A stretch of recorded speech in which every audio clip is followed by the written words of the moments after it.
Evangelio de Lucas, capítulo 14, en estas meditaciones dominicales que estamos haciendo, con los requisitos que el Señor Jesús diera para aquellos que desean ser sus discípulos.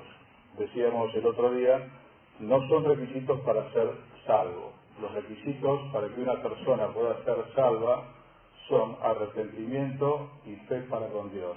Son dos requisitos muy importantes: arrepentimiento sincero de sus pecados y fe para con Dios. Los requisitos que nosotros vamos a leer en Lucas 14 son requisitos que Dios pone para todos aquellos que, ya siendo del Señor, siendo salvos, quieren además ser sus discípulos, ser sus siervos. Por eso no hay que confundir estas cosas.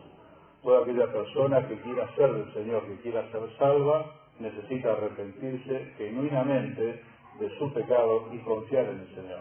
Pero todos aquellos que queremos servir al Señor tenemos que tener en cuenta estos requisitos que Él pone en su palabra. Y decíamos, ya comenzando estas meditaciones, que el primero tenía que ver con la vida del siervo y sus afectos familiares. Y el segundo tenía que ver en el verso 27 con su propia vida. Dice el verso 27 de Lucas 14, dice el Señor: y el que no lleva su cruz y viene en pos de mí, no puede ser mi discípulo. El que no lleva su cruz y viene en pos de mí, no puede ser mi discípulo. Si alguno quiere venir en pos de mí, niéguese a sí mismo, tome su cruz cada día y siga. Estos son requisitos que pone el Señor a la hora del servicio. Decíamos que la salvación es un don gratuito de Dios, pero que para servir al Señor realmente hay que pagar un precio. Dios pone condiciones. Habíamos considerado la persona del Señor en el huerto de Getsemaní, que es la ilustración perfecta de estas palabras que Él acaba de decir. Negarse a sí mismo y tomar la cruz es exactamente lo que el Señor hizo en el huerto de Getsemaní. Dejó de lado su propia voluntad para tomar la voluntad del Padre. Una hermosa canción dice: aquella cruz que a hombros tú cargaste.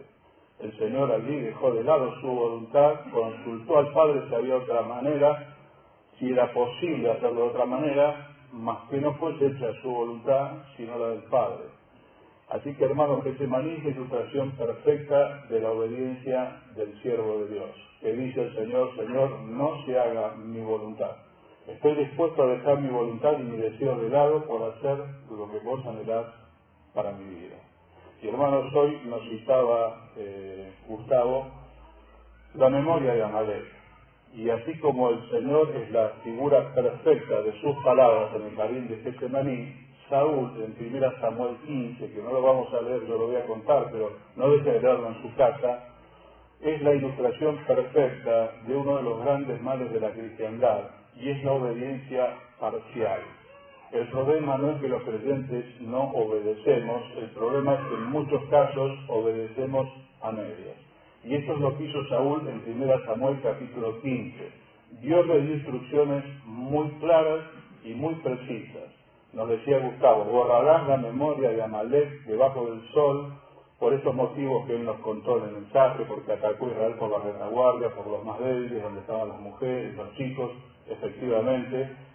Y esta era la instrucción: él tenía que entrar y con su ejército de Israel destruir todas las personas y aún los animales. Hay cosas que son difíciles de entender. Muchas personas les cuesta comprender cómo un Dios de amor puede ejecutar juicios de esa manera. Pero, hermanos, esta es la realidad de la palabra de Dios. Dios es amor y Dios ejecuta juicios y justicia en soberanía. En una ocasión decidió inundar la tierra, traer aguas de destrucción, y murió todo ser viviente, dice el texto, porque le pesó en el corazón a Dios haber hecho al hombre, que tenía su corazón inclinado de continuo al mal. El diluvio fue un juicio universal de Dios sobre la humanidad.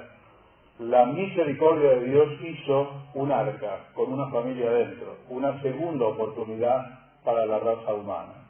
Algunos años más tarde, Dios trajo el juicio sobre dos ciudades, Sodoma y Gomorra. Tenían un pecado que hoy se ha puesto de moda, lamentablemente, y es la homosexualidad y el lesbianismo.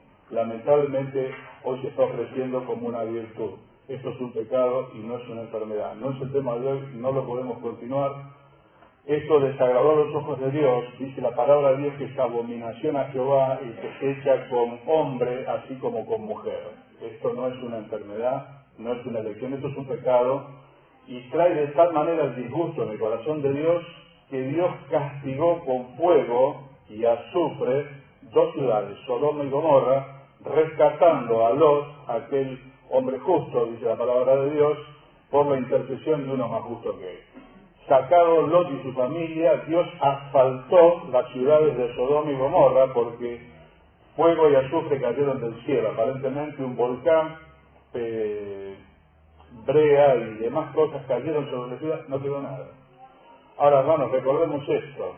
Condenación es justicia. Salvación es misericordia. No se puede acusar a Dios de injusto cuando ejecuta juicios contra la humanidad, porque todos nosotros hemos pecado, dice la palabra de Dios, y Dios en soberanía a veces ejecuta juicios por mano de la naturaleza, diríamos nosotros, o de su ejército, como en este caso sobre Amalek, un pueblo totalmente corrompido, que como decimos hoy no tenía vuelta atrás, y Dios decide borrar la memoria de Amalek debajo del sol. Esta vez no va a ser con aguas de inundación, no va a ser con fuego del cielo, va a ser con el ejército de Dios. Ahora, ¿cuál fue el problema? Que Saúl tomó el rey de Israel, y obedeció por la mitad. ¿Qué hizo? Bueno, mató a todas las personas, pero se trajo todos los animales. Y se trajo también al rey, que se llamaba Agar. Se trajo todo aquello que le venía bien. Se trajo todos los animales que Dios les había dicho que los matasen, y se trajo al rey, porque el rey era una pieza importante a la hora de negociar. El rey sabía dónde había tesoros ocultos, una cantidad de cosas. Saúl sabía que convenía traerlo vivo y lo trajo vivo.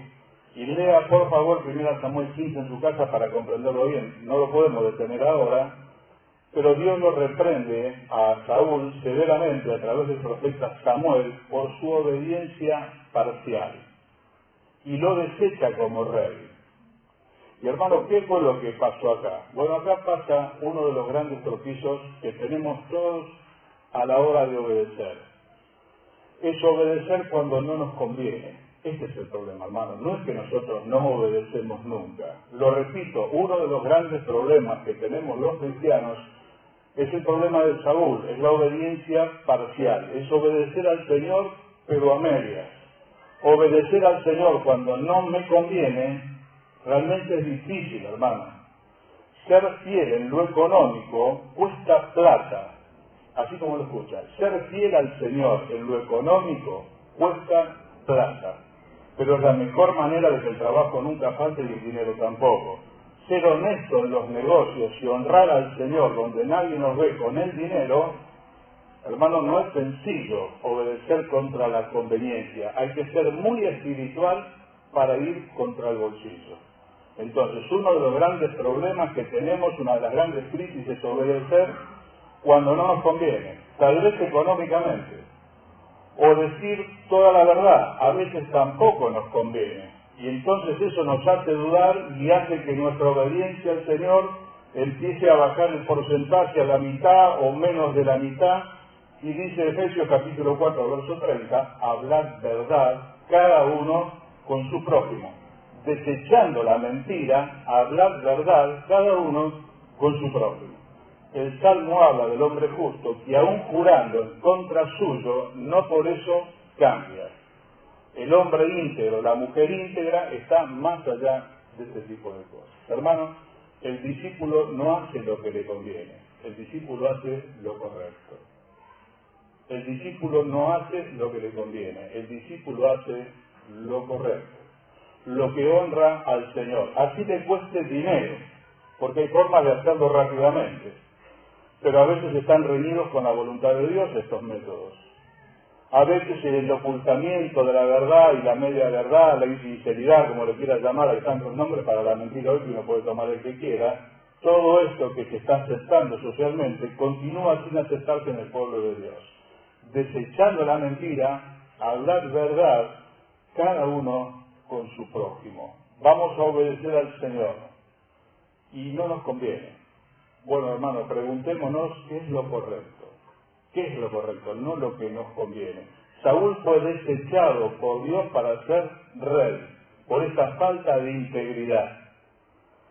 Otro de los problemas que son dificultad a la hora de obedecer es obedecer al Señor cuando no entendemos o cuando no estamos de acuerdo con las cosas tal como están pasando. Yo suelo decir con mucho respeto, es el problema cuando Dios se sale del monte. Cuando yo estoy esperando que lo viable es de acá hasta acá y Dios aparece por acá. Obedecer al Señor cuando no entiendo. Y hermanos, una de las cosas que más nos desorientan a los hijos de Dios son las aparentes demoras de Dios en contestar los ruegos de su pueblo. Son una de las cosas que más nos desorientan a los hijos de Dios, las aparentes demoras del Señor en contestar los ruegos de su pueblo. Allí está el muchacho o la chica que está orando por el novio y por la novia y no llega, y cuesta mucho obedecer al Señor y mantenerse en aquello que se ha propuesto en el corazón, sin que aparezca la alternativa, como a veces aparece y trae tantos problemas. Allí se está esperando por la salud, y la salud no llega, y pareciera que el Señor se demora en venir, como se demoró en ocasión de la enfermedad de Lázaro. Estas son las cosas, hermanos, que muchas veces nos desorientan. Nos desorienta la demora cuando estamos orando por un hijo que deseamos tanto y no entendemos cómo es que Dios no lo da. Y a veces ese tipo de cosas nos llegan a confundir a los hijos de Dios. Y a veces dejamos de obedecer. Otra de las cosas que nos confunden es el aparente triunfo del mal sobre el bien. De esto estamos rodeados. Es la experiencia de Asaf en el Salmo 63. Cuando se puso a mirar la prosperidad de los impíos, no entiende, hace lo malo y le va bien, yo procuro hacer lo bueno, dice, yo limpié mis manos en inocencia y te he azotado todo el día. Y ahí es donde uno a veces empieza a trastabillar, y la obediencia al Señor empieza a trastabillar, porque no lo entiendo. ¿Por qué Dios se demora? Dice que el Señor va a responder las oraciones, pero el Señor se demora. ¿Por qué el Señor permite, hermanos? Permite lo que nosotros no entendemos, a veces permite, por así decirlo, la injusticia. Y uno lo ve y no lo entiende, y eso lo confunde, y a veces lleva a que digamos, en vano, he limpiado mi camino y lavado mis manos en inocencia. No tiene sentido, no tiene sentido.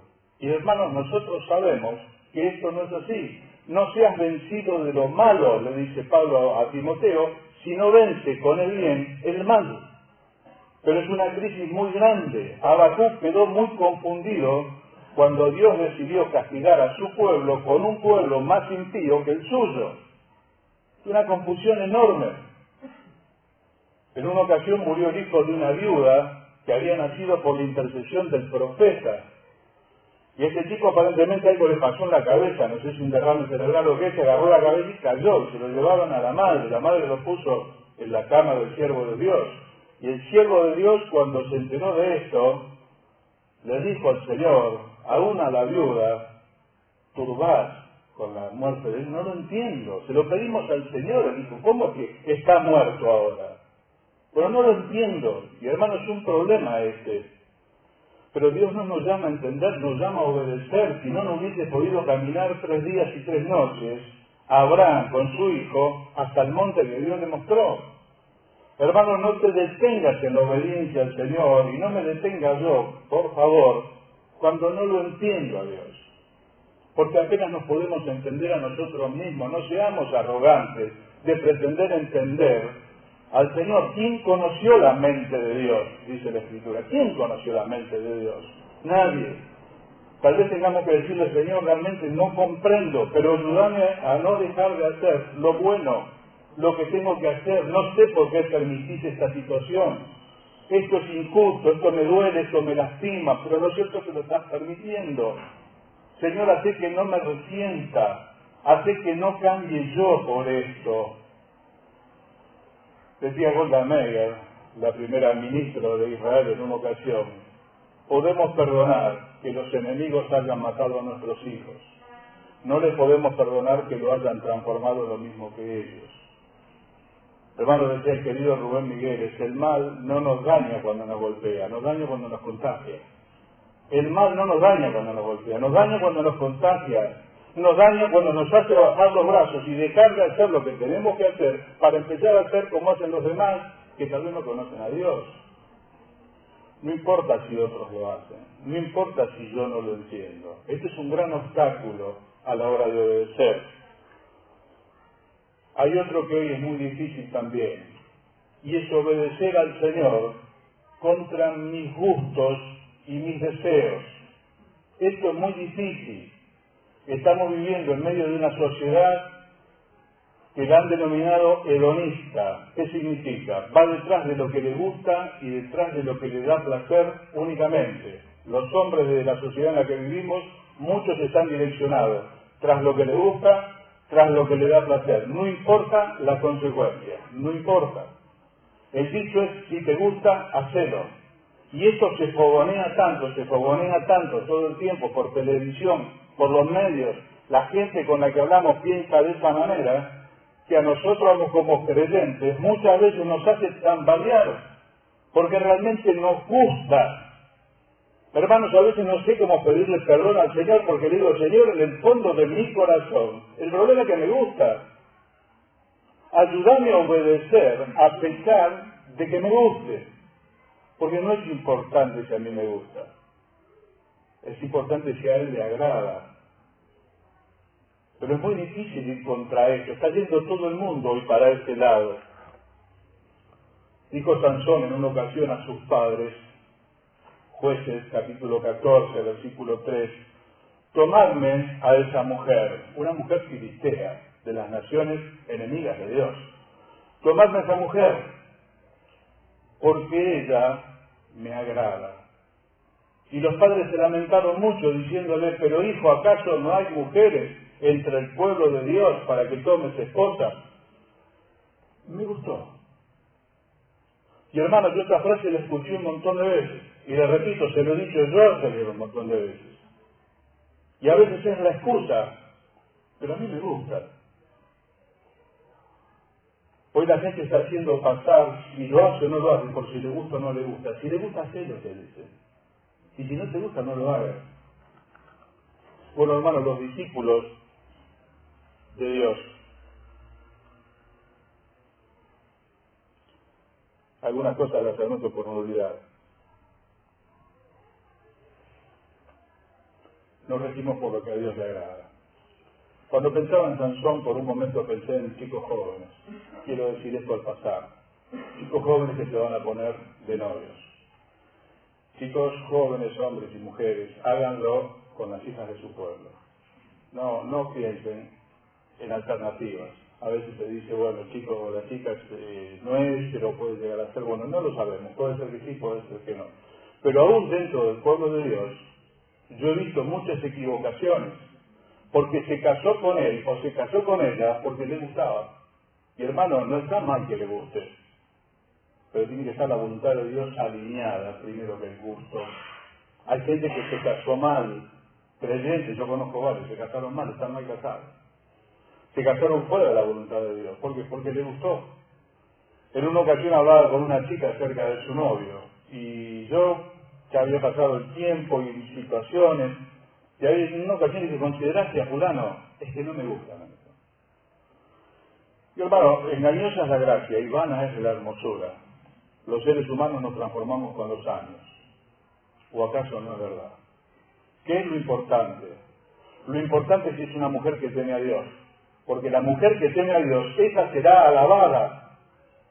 Después el cuerpo se transforma, se transforma. Yo tengo apenas 25 kilos más que cuando me casé. Y el hombre tiene que ser un hombre de virtud, si no te cases con él. No es importante si tiene lindos ojos y si tiene facha. Es importante si es espiritual y si vos lo admirás espiritualmente. Si no, no es el hombre para tu vida, por más que te guste. Y te vas a arrepentir el resto de tu vida. Yo conozco matrimonios afligidos por esto y no se pueden separar porque los dos son creyentes. Y a los que están unidos en matrimonio, dice el Señor, mando no yo, Si no, Señor, que el hombre no se separe de su mujer, la mujer de su marido. ¿Qué problema? Muchos dicen que lo hubiese pensado antes. ¿Está mal el gusto? No, hermano, no está mal el gusto, pero no puede estar adelante de la voluntad de Dios. Y si nos gusta, mejor. Si nos gusta, mejor, claro que sí. Y por último, hermanos, para terminar, obedecer al Señor cuando no tengo ganas. Obedecer al Señor cuando no me conviene. Obedecer al Señor cuando no lo entiendo.